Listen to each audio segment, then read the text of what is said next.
दोस्तों इस वीडियो में मैं जो आपको 10 पॉइंट्स दूंगा वो पुरुष या महिला यानी कि पति या पत्नी दोनों ही इस्तेमाल कर सकते हैं, दोनों ही उसको यूज़ कर सकते हैं और वो अपने लीगल प्रोसेस को और आसान बना सकते हैं, या हो सकता है कि उनको डाइवोर्स के लिए जाना ही ना पड़े। तो ये सभी पॉइंट्स आप ज़रूर देखिए, कोई भी पॉइंट मिस ना करिए। दोस्तों आज के इस वीडियो में मैं आपके साथ बात करूंगा डाइवोर्स के बारे में, जो कि एक बहुत ही सेंसिटिव मैटर है। पति पत्नी जब शादी करते हैं तो उनको ये उम्मीद होती है और एक एक्सपेक्टेशन होती है कि उनकी मैरिड लाइफ बहुत ही अच्छी चलेगी, क्योंकि जैसे उन्होंने सपने देखे हैं वैसे ही उनको लगता है कि उनकी आगे आने वाली ज़िंदगी होगी जो कि मैरिज के बाद होगी। लेकिन मैरिज के बाद बहुत सी प्रॉब्लम्स पति पत्नी को फेस करनी पड़ती हैं, जहाँ पर उनकी दोनों की ईगो प्रॉब्लम भी आ जाती है, एडजस्टमेंट करने में प्रॉब्लम आ जाती है, जिस वजह से मैट्रिमोनियल रिलेशनशिप दोनों के ठीक नहीं चलते या ख़राब होने लगते हैं। इसमें कई बार थर्ड पर्सन यानी कि कहीं बाहर से किसी का इंटरफेरेंस है, जैसे कि अगर लड़का है तो उसके माता पिता का अगर बहुत ज़्यादा इंटरफेरेंस है, इसी तरह जो पत्नी है उसके अगर माता पिता या उनके घर वालों का बहुत ज़्यादा इंटरफेरेंस होता है, तो ऐसे में भी मैरिज में अड़चन आने लग जाती है। तो कई बार वो रिलेशनशिप जो मैरिज का है वो ऐसे पॉइंट पर पहुंच जाता है जहां पर पति पत्नी एक दूसरे के साथ नहीं रह सकते हैं, एडजस्टमेंट नहीं कर पा रहे हैं और उनको ये लगता है कि अब अलग होना ही एक सॉल्यूशन है। आज का वीडियो उन सभी लोगों के लिए जो कि अपनी मैट्रिमोनियल लाइफ में एडजस्ट नहीं कर पा रहे हैं। उनको लगता है कि अब एक ही सॉल्यूशन बचा है जो कि है डाइवोर्स। हो सकता है कि वो डाइवोर्स अभी उन्होंने स्टेप नहीं लिया हो, डाइवोर्स के बारे में सिर्फ सोच रहे हैं, या हो सकता है कि उन्होंने एक स्टेप आगे उठा लिया है डाइवोर्स की तरफ कुछ न कुछ करने के लिए, लीगल प्रोसेस में जाने के लिए। तो ये वीडियो में मैं आपको 10 पॉइंट्स बताऊंगा, जिसमें कुछ लीगल पॉइंट्स हैं और कुछ बेसिक पॉइंट्स हैं जो कि आपको ध्यान रखने हैं जब भी आप तलाक की तरफ जा रहे हैं या जाना चाहते हैं। ये वीडियो सभी के लिए ही इम्पॉर्टेंट है, इसलिए मेरी आपसे गुजारिश है कि आप इस वीडियो को पूरा ज़रूर देखिए ताकि आप कोई भी पॉइंट मिस ना करें। इसमें हमारा सबसे पहला पॉइंट है बी श्योर, यानी कि आपको श्योर होना चाहिए कि आप डाइवोर्स के लिए जाना चाहते हैं। क्योंकि ये पॉइंट इसलिए सबसे पहले दिया है मैंने क्योंकि बहुत सारी चीज़ें ऐसी होती हैं, बहुत ऑप्शंस होती हैं लोगों के पास जो कि वो एक्सप्लोर ही नहीं करते हैं। बहुत लोग बहुत जल्दी डिसीजन ले लेते हैं, उनको लगता है कि अब एडजस्टमेंट नहीं कर पा रहे हैं तो हम सीधा तलाक के लिए चले जाते हैं। लेकिन उससे पहले बहुत सारी चीज़ें होती हैं, जैसे कि यदि आप किसी मीडिएटर को बीच में रख लें, किसी थर्ड पर्सन को, बिचौलिया जिसको कहते हैं, उसको बात करें उससे, ताकि वो आप दोनों की बात करा सके और जो भी इश्यूज़ हैं उसको सॉल्व करवा सकें। या हो सकता है कि आपने अपनी तरफ से पूरी कोशिश ही नहीं करी है कि वो रिलेशनशिप चलाने के लिए, या हो सकता है कि आपने कोशिश करी है लेकिन आपके पार्टनर ने वो कोशिश नहीं करी है। तो आप पूरी कोशिश कीजिए अपने मन से, ताकि आपको ये बाद में पछतावा ना हो कि यदि हम ये चीज़ कर लेते या मैं ये चीज़ कर लेता तो शायद हम डाइवोर्स में ना पहुंचते। क्योंकि यदि आपने डाइवोर्स की तरफ एक कदम उठा लिया, उसके बाद आपका वापस आना बहुत मुश्किल है। जैसे तीर कमान में से निकल जाता है तो उसको वापस लाना मुश्किल है, इसी तरह डाइवोर्स जब आप फाइल कर देंगे या आपके पार्टनर को पता लग गया है कि आप डाइवोर्स फाइल करना चाहते हैं और आपने पूरा मन बना लिया है, उसके बाद there is no backing out. उसके बाद यदि आप वापस आते भी हैं तो रिलेशनशिप में वो मिठास नहीं होगी, खटास आ जाएगी। इस वजह से आपने इस पॉइंट को कि आपने श्योर हैं कि नहीं है, आपने श्योरिटी लेनी है, बाकी सारी ऑप्शंस आपने एक्सप्लोर करनी है, ताकि आपको बाद में कोई पछतावा ना हो और आप अपने मन से वो चीज़ लेना चाहते हैं, बेमन से नहीं लेना चाहते हैं। देखिए दूसरे पॉइंट पर आते हैं जो कि है लीगल नॉलेज। आमतौर पर एक लेमैन को लीगल नॉलेज नहीं होती है, और अगर होती भी है तो वो कंप्लीट लीगल नॉलेज नहीं होती है। उन्होंने कहीं से किसी ने कुछ बता दिया, वो सुन लिया तो वो उसको ठीक मानने लगते हैं, किसी ने कुछ और बता दिया तो उसके ऊपर चलने लग जाते हैं। ऐसे में आपको इन्फॉर्मेशन अगर कलेक्ट करनी है तो उसको ऑथेंटिकेट भी करना है। अगर किसी ने आपको कुछ बताया है तो आपने उसको क्रॉस चेक करना है बुक्स से, जजमेंट से, साइटेशन से, क्योंकि कहने वाले बहुत कुछ कहते हैं लेकिन जब तक उसकी कोई ऑथेंटिसिटी नहीं है, जब तक वो डॉक्यूमेंटेड नहीं है, तब तक उसकी कोई ऑथेंटिसिटी नहीं मानी जाएगी।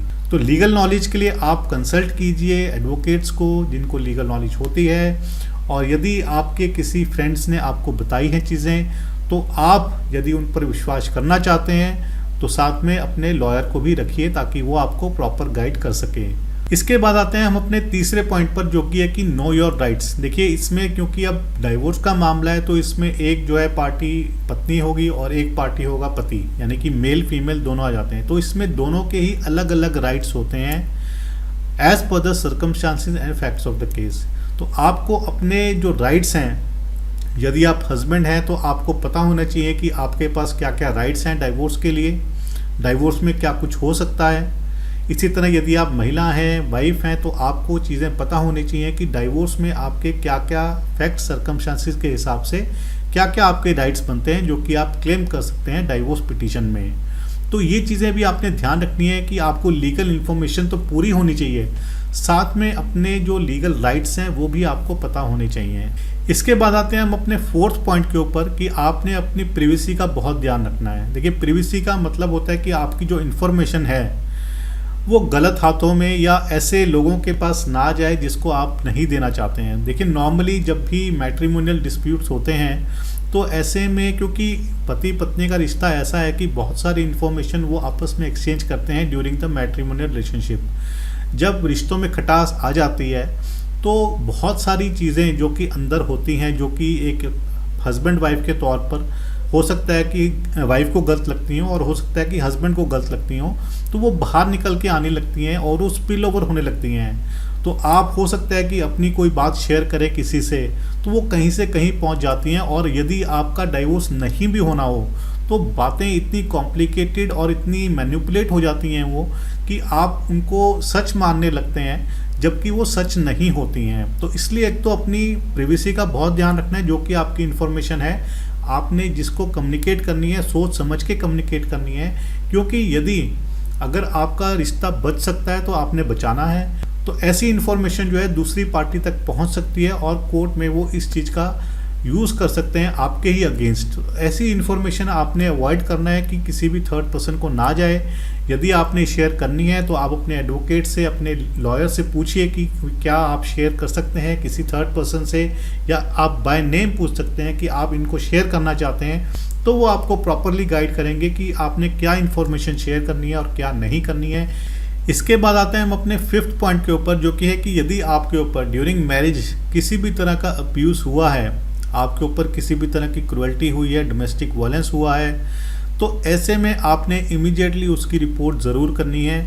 आप पुलिस कंप्लेंट करा सकते हैं, या यदि आप डोमेस्टिक वायलेंस के शिकार हैं तो डोमेस्टिक वायलेंस की कंप्लेंट फाइल कर सकते हैं। तो ये चीज़ें आपने बहुत ध्यान रखनी है। नॉर्मली ये चीज़ें महिलाओं के लिए कही जाती हैं, लेकिन यदि आप पुरुष हैं और आपने अपनी वाइफ से क्रुएल्टी फेस की है, यानी कि उसने आपको अब्यूज़ किया है, तो आप उसकी भी रिपोर्ट ज़रूर करवाएं। इसके बाद आते हैं हम अपने सिक्स्थ पॉइंट के ऊपर, जो है मैनेजिंग फाइनेंस। देखिए आपने जब भी डाइवोर्स लेने का फैसला कर लिया है तो उसके साथ ही आपने एक चीज़ और सोचनी है कि आपने अपने फाइनेंसेस को कैसे मैनेज करना है।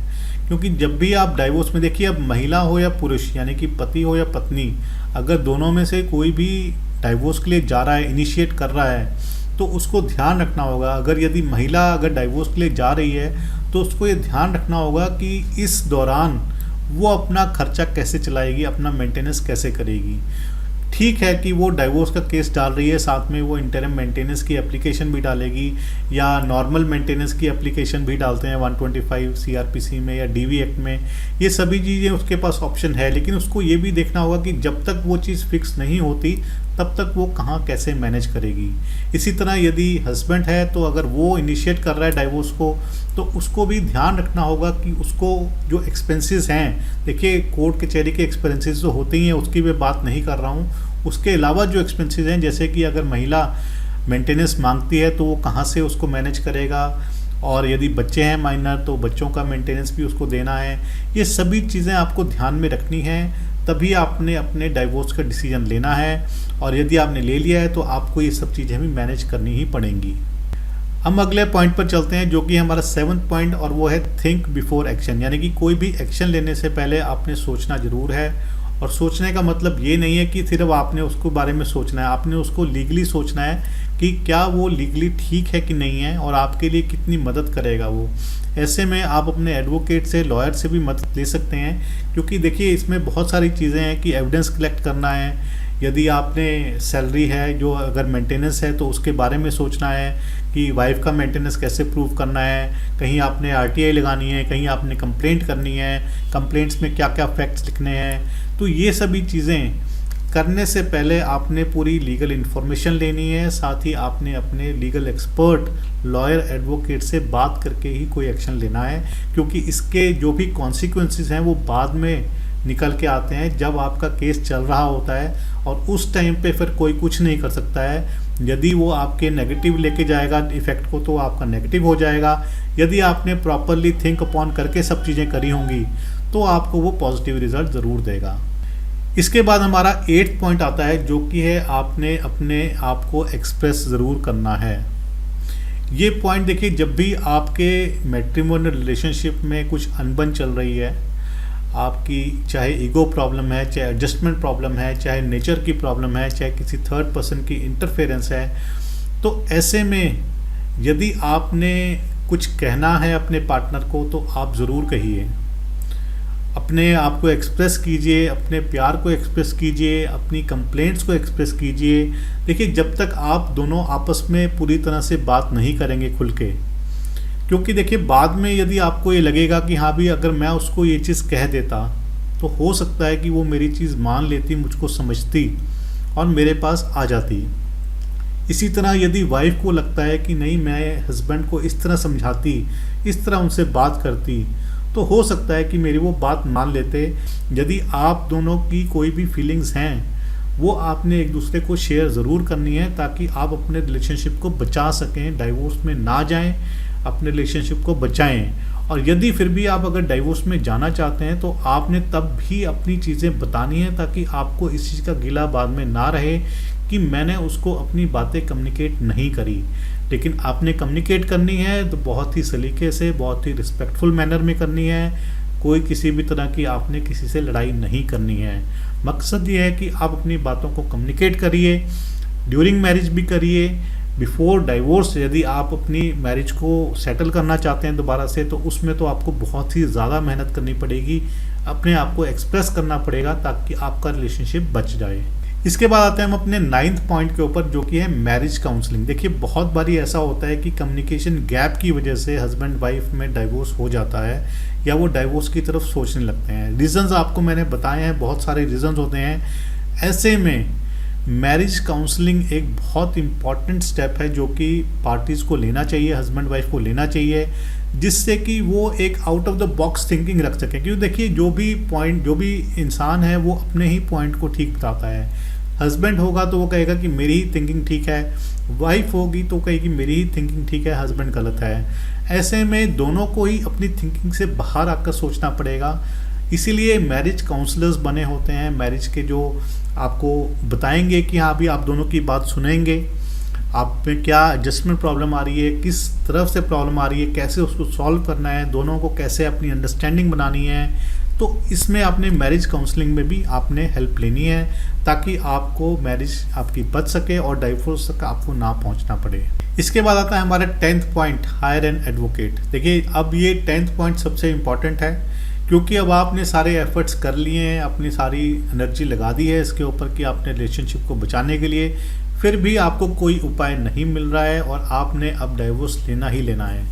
तो ऐसे में आपको एडवोकेट की सर्विसेज को ज़रूर एंगेज करना है, क्योंकि जो लीगल नॉलेज और एक्सपीरियंस आपको एडवोकेट के पास मिलेगा वो आपको कहीं भी नहीं मिलेगा। आप जितनी मर्जी बुक्स पढ़ लीजिए, जितने मर्जी वीडियोस देख लीजिए, लेकिन फिर भी एक एडवोकेट को कोई भी और सब्स्टिट्यूट नहीं कर सकता है। तो ये थे मेरे 10 पॉइंट्स जो कि आपने ध्यान रखने हैं जब भी आप डाइवोर्स के बारे में सोच रहे हैं, आपका रिलेशनशिप ठीक नहीं चल रहा है।